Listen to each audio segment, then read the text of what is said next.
नमस्कार, आप नवयू टीवी देख रहे हैं और मैं हूं आपके साथ अभिनव कुमार। आज हम बात करेंगे 72 हूरे मूवी को ट्रेलर को लेके, क्योंकि अभी ये फिल्म आई नहीं है, आने से पहले ही विवाद में घिर चुकी है।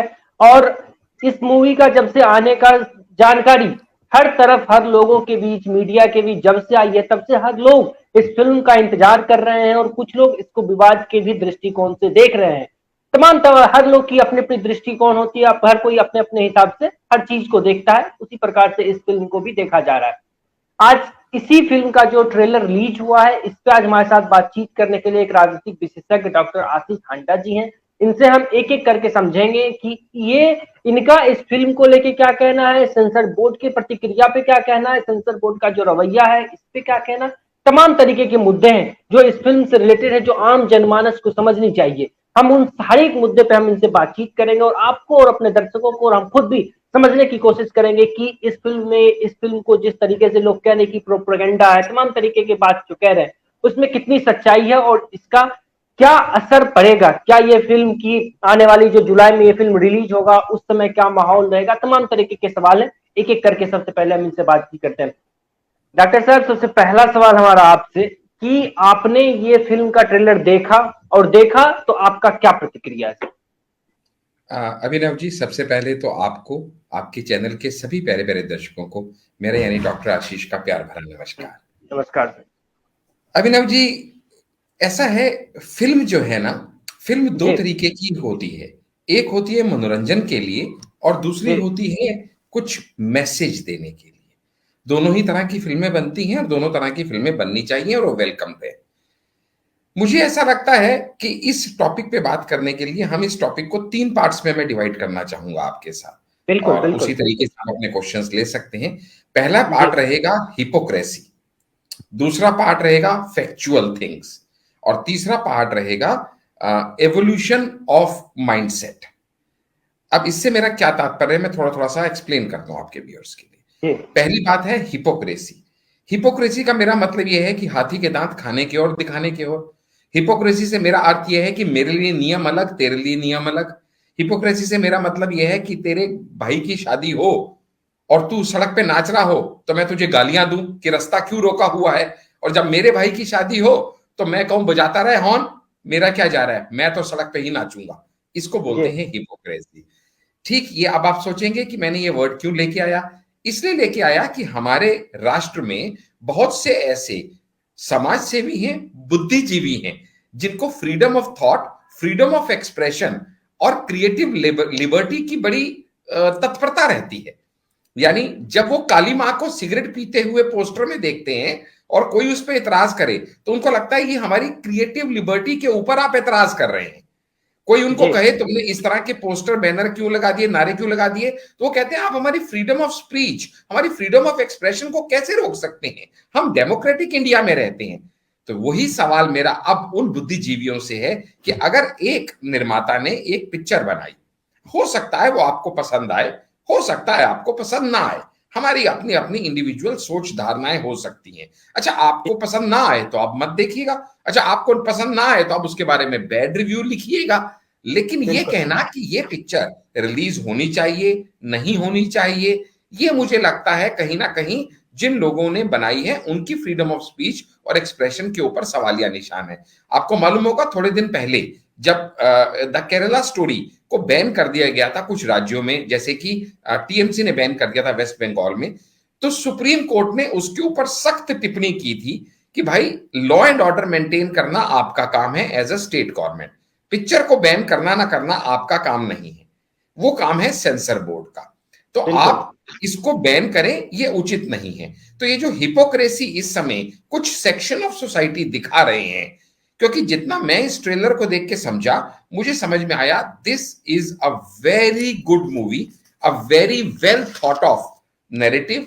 वो नैरेटिव जो कि सेट किया गया है, जहां पे कि रोल ऑफ ब्रेन वॉशिंग को यहां पे एग्जिबिट किया गया है कि किस तरह से ब्रेन वॉशिंग की जाती है, किसकी रिलीजियस टेररिज्म के माध्यम से इसको किया जा रहा है, कैसे किया जा रहा है। 72 हूर का एक वहां पे प्रलोभन देके कुछ लोगों द्वारा जो हमारे भोले भाले यूथ है उनको वर्गलाया जा रहा है, बहकाया जा रहा है, उनको गलत सूचना दी जा रही है। और उसका हो क्या रहा है, उसकी वजह से उनको ब्रेन वॉश करके कैसे सुसाइड बॉम्बर्स की तरह कन्वर्ट कर दिया जाता है और टेररिज्म को प्रमोट किया जाता है। तो कुल मिला के this film is against terrorism. It is not against any community, it is not against any religion, it is not against any individual. दूसरा, इसके ट्रेलर में भी अगर आप देखेंगे तो ट्रेलर में कुछ लोगों को हाईलाइट किया गया है, जैसे कि ओसामा बिन लादेन, जैसे कि अजमल कसाब, जैसे कि यकूब मेनन, जैसे कि मसूद अजहर और जैसे कि हाफिज सईद। अब मैं आपके दर्शकों से पूछना चाहता हूं आपके माध्यम से, Osama bin Laden, Ajmal Kasab, Yakub Memon, Masood Azhar और हाफिज सईद, क्या ये सेलिब्रिटीज हैं? क्या ये ऐसे लोग हैं जिनके ऊपर आप अपने बच्चों का नाम रखना चाहेंगे? क्या ये ऐसे लोग हैं जिन्होंने समाज का कुछ भला किया है, या ये ऐसे लोग हैं जो कि प्रोक्लेम्ड टेररिस्ट हैं, या तो सजा याफ्ता हैं, या तो मोस्ट वांटेड कैटेगरी में हैं? दोनों ही बिल्कुल। सूरतों में जब ऐसे लोग जो भी काम कर रहे हैं जो हमारी सोसाइटी के लिए हानिकारक है, तो इन लोगों के मंसूबों को कामयाब होने देना चाहिए कि नहीं होने देना चाहिए? हर वो षड्यंत्र जो ये रचें जिससे हमारी सोसाइटी का नुकसान हो, चाहे वो कोई भी रिलीजन हो, चाहे वो कोई भी सोसाइटी या कोई भी माइंडसेट हो, अगर हमारी सोसाइटी एट लार्ज का इससे कोई भी नुकसान होता है तो हमें वो रोकना चाहिए या हमें उसको बढ़ावा देना चाहिए? और हर वो कदम जो उसको एक्सपोज करता है उसको हमें वेलकम करना चाहिए या हमें उसको रोकना चाहिए? यानी ये एक ब्रेन स्टॉर्मिंग का एक थॉट प्रोसेस दे रहा हूं मैं आपके व्यूअर्स को एक स्टार्टिंग अपने इंट्रोडक्शन में, जिससे वो ये समझने का प्रयास करें कि उनकी सोच किस तरफ होनी चाहिए। यस अभिनव जी। सर सवाल यही है कि सेंसर बोर्ड का यहाँ पे जो रवैया रहा वो कहीं ना कहीं दुर्भाग्यपूर्ण है मेरे हिसाब से। आपके हिसाब से कुछ और हो सकता है, सामने वाले के हिसाब से कुछ और हो सकता है। आप कहेंगे ऐसा क्यों? क्योंकि एक ही फिल्म है, एक ही फिल्म का वही सीन कुछ पार्ट काट के उसको ट्रेलर में रिलीज किया गया। जब आप फिल्म को कह रहे हैं कि फिल्म में ऐसा कुछ भी सीन नहीं है जिससे किसी को कोई आपत्ति हो, फिल्म आप दिखाइए, फिल्म रिलीज भी होगी 7 जुलाई को, तो फिर ट्रेलर दिखाने में क्या दिक्कत है? फिर ट्रेलर को क्यों बैन करना? ट्रेलर को भी दिखाने दीजिए। अभिव्यक्ति नाम की देश में आजादी है तो उसका फिर ये दोहरा चरित्र क्यों? ये हमारे दर्शकों को जरा समझाइए सर। जी, ये समझाने का काम तो सेंसर बोर्ड के प्रेसिडेंट प्रसून जोशी जी करेंगे, क्योंकि अब इस फिल्म के निर्माता, को निर्माता, प्रोड्यूसर्स ने ये कह दिया है कि हम इंफॉर्मेशन एंड ब्रॉडकास्टिंग मिनिस्ट्री तक भी जाएंगे, हो सके तो कोर्ट में भी जाएंगे, और सेंसर बोर्ड को इस चीज का आंसर देना पड़ेगा। पर जो मेरा सेकंड पार्ट है फैक्चुअल प्रेजेंटेशन का, अब मैं उसके ऊपर आऊंगा, क्योंकि आपका जो चैनल है वो इतना प्रतिष्ठित चैनल है, आपके जो व्यूअर्स हैं उनको सही जानकारी मिले इसका आप बिल्कुल पूरा ध्यान रखते हैं, इसीलिए बिल्कुल। आप हम लोगों को इनवाइट करते हैं। तो मैं आप लोगों के बेनिफिट के लिए कुछ फैक्ट्स बताऊंगा। बहुत जी सारे लोगों को ये नहीं पता कि ये जो फिल्म प्रोड्यूस की गई है ये प्रोड्यूस किसने की है।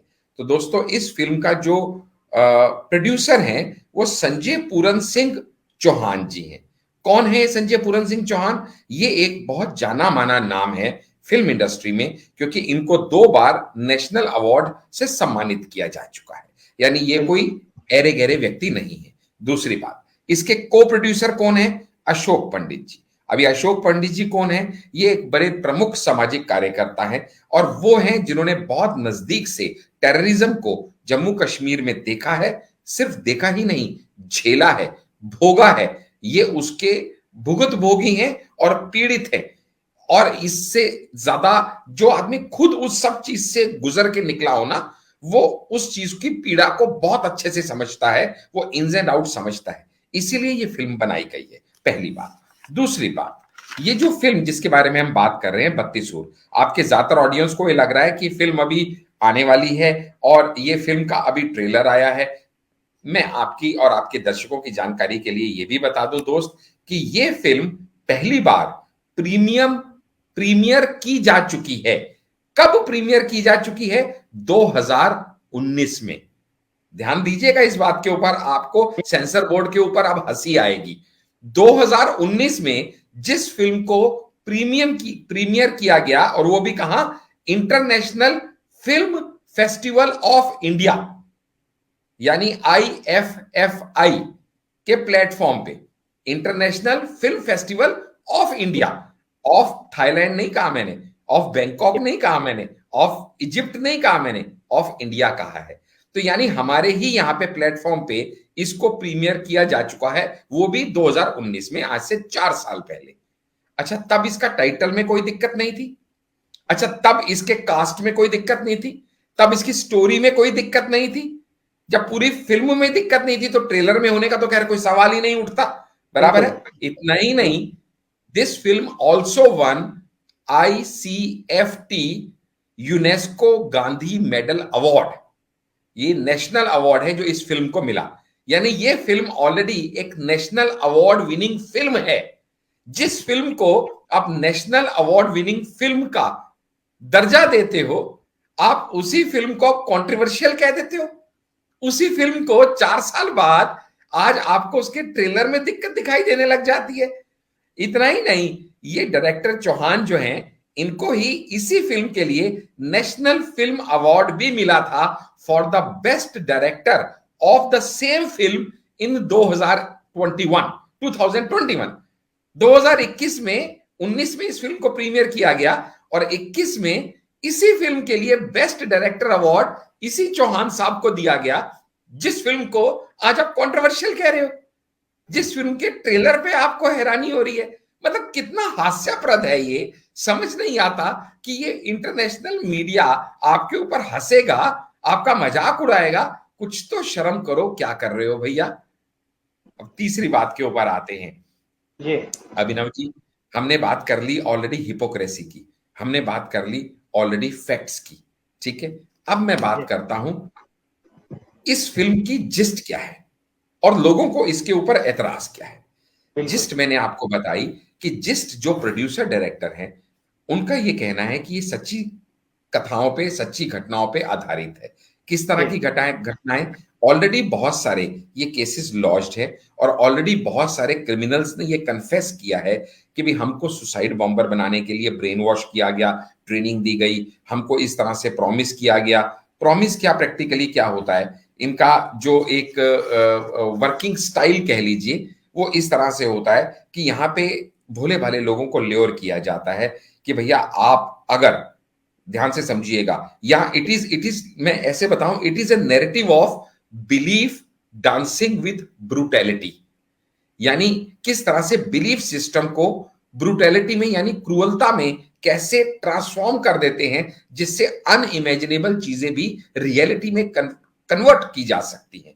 ये एक बहुत बड़ा गेम प्लान है मेंटल ब्रेन वॉशिंग का, जिससे सुसाइड बॉम्बर बनाए जाते हैं। मैं पूछना चाहता हूं हर भारतीय से, हर रिलीजन के आदमी से, और खासकर अगर किसी कम्युनिटी विशेष को ऐसा लगता है कि उनकी भावनाएं इससे हर्ट हो रही हैं, तो मैं उस कम्युनिटी विशेष से भी पूछना चाहता हूं, क्या कोई माँ बाप ये चाहते हैं कि उनका जवान बच्चा सुसाइड बॉम्बर बन के न सिर्फ अपने जान की आहुति दे, बल्कि अपने साथ कुछ और लोगों को, निर्दोष लोगों को मारने में उसका कोई भी हाथ हो, योगदान हो? क्या दुनिया को कोई माँ बाप ये चाहेगा अभिनव जी, चाहे वो किसी भी रिलीजन का हो? तो अगर ऐसा हो रहा है, पहली बात, अगर ऐसा हो रहा है तो क्या सबको मिलके उसको रोकना चाहिए? दूसरी बात, अगर कुछ भी ऐसी गलत धारणाएं लोगों के दिमाग में डाली जा रही हैं, ब्रेन वॉश किया जा रहा है, तो क्या ये सबका कलेक्टिव एफर्ट नहीं होना चाहिए कि भाई इसको किसी भी तरीके रोका जाए, ताकि कोई बच्चा अपने पथ से भटक के हाथ में लैपटॉप छोड़ के बंदूक या बम ना ले ले और देश की उन्नति के लिए अग्रसर होने की बजाय लोगों की जान लेने पे आमादाना हो जाए, क्योंकि उसको ये समझा दिया गया कि तू अपने आराध्य, अपने ईश्वर, अपने अल्लाह के राह पे चल रहा है, और अगर तू काफिरों को मार देगा, काफिर बोले तो वो लोग जो हमारे रिलीजन को नहीं मानते, फॉर एग्जाम्पल अगर कोई मुस्लिम है तो नॉन मुस्लिम उसके लिए काफिर हो गया, तो अगर उनको तू मारेगा और तू अल्लाह के या भगवान के या ईश्वर या इष्ट के कहे हुए काम के ऊपर तू अग्रसर हो जाएगा, तो तेरे को जन्नत यानी हेवन नसीब हो जाएगा। और वहां पे तेरा स्वागत कौन करेगा? तेरा स्वागत करेंगी 72 वर्जिन्स, जिसको हूर के नाम से कहा गया है।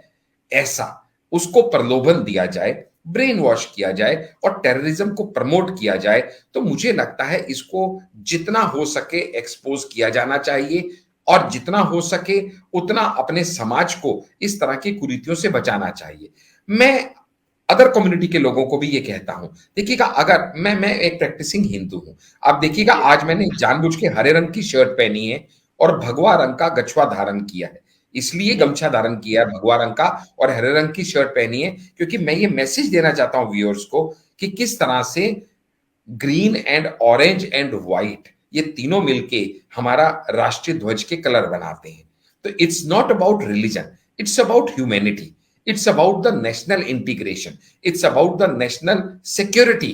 कि दोस्त, अगर हम सब मिलके इस कुरीति को रोक सके। अच्छा, हिंदू समाज में हमारी कुरीतियां नहीं थी क्या? जैसे बाल विवाह, क्या हमारे यहां कुरीति नहीं थी? थी ना, हमने उसको हटा दिया। दहेज प्रथा, क्या कुरीति नहीं थी? थी ना, उसको हटा दिया। अच्छा, मुस्लिम समाज में ट्रिपल तलाक, क्या कुरीति नहीं थी? थी ना, बिल्कुल। उसको भी हटा दिया गया। यानी जैसे जैसे हमारा समाज एवोल्यूशन की तरफ बढ़ता है, जैसे जैसे समाज और ज्यादा एजुकेटेड होता है, जैसे जैसे समाज उन्नति की तरफ अग्रसर होता है, वैसे वैसे वो सब चीजें जो पास्ट में अगर एग्जिस्ट या प्रिवेल भी करती हों, लेकिन जो आजकल के सिनेरियो में फिट नहीं बैठती हों, तो उनको हटाया जाना उचित है कि नहीं है। अब आगे आगे यूनिफॉर्म सिविल कोड भी आने वाला है, ऐसा सुनने में आया है। अब वो जी अलग टॉपिक है, आज मैं उसको टच नहीं करूंगा, बट दैट बिल्कुल। Also deals with the equality. 370 को हटा के अगर मुस्लिम लेडीज को इक्वेलिटी दी गई, तो उसमें उनका भला हुआ कि बुरा हुआ? ट्रिपल तलाक को हटा के अगर उनको ये एक राहत की सांस दी गई कि उनका फ्यूचर भी कभी भी एक एसएमएस से या कभी भी व्हाट्सएप कॉल से खत्म हो जाएगा और वो सड़क पे आ जाएंगी, तो ऐसा नहीं है। वो भी बहू बेटियां हमारी हैं, उनको भी सुरक्षित महसूस करने का पूरा हक है। ठीक इसी तरीके से अगर ये भी एक कोई कुरीति है या ये मिस इन्फॉर्मेशन है या ये अनएजुकेटेड होने की वजह से इस तरह का भ्रम फैलाया जा रहा है जिससे जवान बच्चों को वर्गलाया जाता है, तो इस पर्टिकुलर इविल को, सोसाइटी के इविल को हमको जड़ से खत्म करना होगा। उसी को एक्सपोज करने के लिए ये फिल्म बनाई गई है। और अब अगर सेंसर बोर्ड ने इसको रिलीज करने की परमिशन नहीं दी, तो भी आजकल मल्टीपल ऑप्शंस हैं। आज की डेट थी ट्रेलर रिलीज होने की, प्रोड्यूसर्स ने उसको ओटीटी प्लेटफॉर्म पे डिजिटल वे में रिलीज कर दिया है और इन द मीन टाइम जो 7 जुलाई फिल्म के रिलीज होने की डेट है, तब तक वो इसका रेमेडियल एक्शन लेने का प्रयास कर रहे हैं। क्योंकि पॉइंट इज वेरी सिंपल, जब फिल्म नेशनल अवार्ड विनर है, फिल्म पास की जा चुकी है सेंसर बोर्ड से, तो अब ट्रेलर को सिर्फ कुछ ऑब्जेक्शन के दायरे में लेके आए या कुछ उसमें कंट्रोवर्सी क्रिएट करें। मेरे सुनने में यह भी आया कि कुछ कट्टरपंथी धर्म गुरुओं ने भी इसके ऊपर एतराज जताया है, कुछ एसोसिएशंस, कुछ ऑर्गेनाइजेशंस ने भी एतराज जताया है। तो मैं तो उन सबसे यही कहूंगा कि उनका भी ये दायित्व बनता है कि वो अपने समाज के प्रतिनिधित्व कर रहे हैं, उनको अगर वो एज ए लीडर उस समाज को लीड कर रहे हैं, तो ये उनका दायित्व बनता है कि कोई भी इस तरह की अगर एक्सट्रीमिस्ट एक्टिविटी हो रही है, कोई रेडिकलाइजेशन हो रहा है, कोई रिलीजियस एक्सप्लॉयटेशन हो रहा है, कोई ब्रेन मैपिंग, ब्रेन वॉशिंग की जा रही है यूथ की, तो उसको रोक के सबसे पहले सामने आके उसके रोकने के बारे में एक स्टेटमेंट, कमेंट उनको देना चाहिए। लेकिन सर इंस्टेड सवाल अगर यही कोई सर, और दे रहा है तो उसको भी रोक रहे हैं। सर हम आपको यहाँ पे रोकना चाहेंगे। एक सवाल ये है कि सोशल मीडिया पे जब से इसका ट्रेलर आया, तब से एक बात को बहुत ही जोर शोर से समाज के कुछ प्रबुद्ध लोग हैं जो इस बात को उठा रहे हैं कि एक तबका को, एक कम्युनिटी को बार बार बदनाम करने की साजिश की जा रही है। कश्मीर फाइल्स के टाइम पे भी बदनाम करने की साजिश की गई, केरला स्टोरी के टाइम पे भी बदनाम करने की साजिश की गई, और फिर इन लोगों के द्वारा बदनाम किया जा रहा है। इसमें कितनी सच्चाई, ये भी दर्शकों को पता चलना चाहिए सर। देखिएगा, ये तो एक नैरेटिव है जो वो सेट करने का प्रयास कर रहे हैं। जब हमने पहले ये क्लियर कर दिया कि it is not about any community, it is about terrorism. वही केरला स्टोरी में भी वही था, कश्मीर बिल्कुल फाइल्स में भी वही था। क्या वहां हिंदू नहीं मारे गए, क्या मुस्लिम नहीं मारे गए? वहां पे भी यही था कि टेररिस्ट ने क्या एट्रोसिटीज की। केरला स्टोरी में भी ये था कि किस तरह से कुछ बच्चों को वर्गला के लेडीज को, वहां मुस्लिम लेडीज को भी लेके जाया गया था अरब बिल्कुल। नेशंस में, सिर्फ हिंदू बच्चियों को थोड़ी ले जाया गया था, लेकिन ब्रेन वॉशिंग करके किस तरह से उन्हें ले जाया गया। और वही चीज यहां पे भी आ रही है। लेकिन ये, अब ये इत्तेफाक कहिए या कुछ भी कहिए, वो तो मैं नहीं कह सकता कि मैंने जितने लोगों के नाम आपको गिनवाए ओसामा बिन लादेन हो, अजमल कसाब हो, युकूब मेनन हो, मसूद अजहर हो या हाफिज सईद हो, अब ये सब एक ही धर्म को अगर बिलोंग करते हैं तो इसमें मेरी कोई गलती तो नहीं है ना साहब, इसमें तो बिल्कुल नहीं। मैं जिम्मेवार तो नहीं हूं। अब मैं इन सबको टारगेट अगर करूं, इन सबके नाम लूं, तो कल को आपके यहीं मुझे ट्रोल किया जाए कि भैया इन्होंने तो सारे मुस्लिम्स के ही नाम ले दिए। भैया मैंने सिर्फ टेररिस्ट के नाम लिए हैं, मैंने मुस्लिम समझ के, हिंदू समझ के नाम नहीं लिए। अब अगर वो बाई चांस किसी एक ही धर्म के निकले तो उसमें मेरी गलती है क्या? Am I to be blamed for it? Simply इसी तरीके से हम यहां भी ये कह रहे हैं कि अगर कोई भी इस तरह का नैरेटिव है जिससे हमारी यंग जनरेशन को वर्गलाया जा रहा है, जिससे यंग जनरेशन को भड़काया जा रहा है, जिससे यंग जनरेशन के हाथ में बंदूक थमाई जा रही है, तो हमको उस नैरेटिव को जड़ से खत्म करना होगा। और मैं शुरू में भी मैंने बात कही थी, देखिएगा, हिंदू हो, मुस्लिम हो, सिख हो या ईसाई हो, कोई भी माँ बाप ये नहीं चाहता कि उसका जवान बेटा सदगति को प्राप्त हो जाए या आत्महत्या कर ले और अपने मरते मरते और 10 20 50 लोगों को और साथ में लेके मरे। कोई माँ बाप ऐसा चाहता है क्या? तो दुनिया का हर माँ बाप इसको रोकने के लिए एकजुट होना चाहिए। यही आपके माध्यम से मेरा आह्वान होना चाहिए सभी माताओं को, सभी पिताओं को और सभी गुरुजन को जो किसी भी कम्युनिटी को लीड करते हैं, ये भूलते हुए कि वो किस रिलीजन के हैं या किस रिलीजन के नहीं है, इससे कोई फर्क नहीं पड़ता। We are fighting against the evil, we are fighting against the mindset brain washing techniques of the evil people, that's it. हमारा किसी रिलीजन से कोई लेना देना नहीं है दोस्तों। बिल्कुल। आपका बहुत बहुत धन्यवाद सर, क्योंकि आपने हर मुद्दे पे बारीकी से हमारे दर्शकों को समझाया, खुल के अपना विषय रखा। जो इस फिल्म के बारे में जो लोग नैरेटिव सेट करने की कोशिश कर रहे हैं, आपने उनको भी जवाब दिया बारीकी से, जो है तथ्य के आधार पर आपने बातचीत करी। इसके लिए आपका बहुत बहुत धन्यवाद। मैं अपनी ओर से और अपनी टीम की ओर से मैं आपको बहुत बहुत आभार व्यक्त करता हूं। आपने अपना कीमती वक्त निकालकर हमारे दर्शकों को समझाया, इसलिए आपका धन्यवाद। देखना बहुत ही महत्वपूर्ण है कि ये 72 पूरे जो फिल्म आ रही है 7 जुलाई को, इसको रिलीज किया जाएगा। तब तक इस फिल्म को लेके सोशल मीडिया पे कितना नैरेटिव सेट किया जाता है, क्या ये फिल्म रिलीज होती है या नहीं होती, क्योंकि रिलीज तो होगी, सेंसर बोर्ड ने पहले सर्टिफिकेशन दे रखा है, तो रिलीज होने में कोई तकलीफ नहीं है। बस तकलीफ यहाँ था कि फिल्म रिलीज होगी लेकिन ट्रेलर रिलीज नहीं होगी। ये दोहरा चरित्र मुझे समझ में नहीं आता। आपने खुल के समझा दिया, हमारे दर्शकों को भी समझा दिया और हमें भी समझा दिया। आपका बहुत बहुत आभार सर। फिलहाल के लिए इतना ही, बाकी की तमाम खबरों के लिए देखते हैं नवयुग टीवी। धन्यवाद।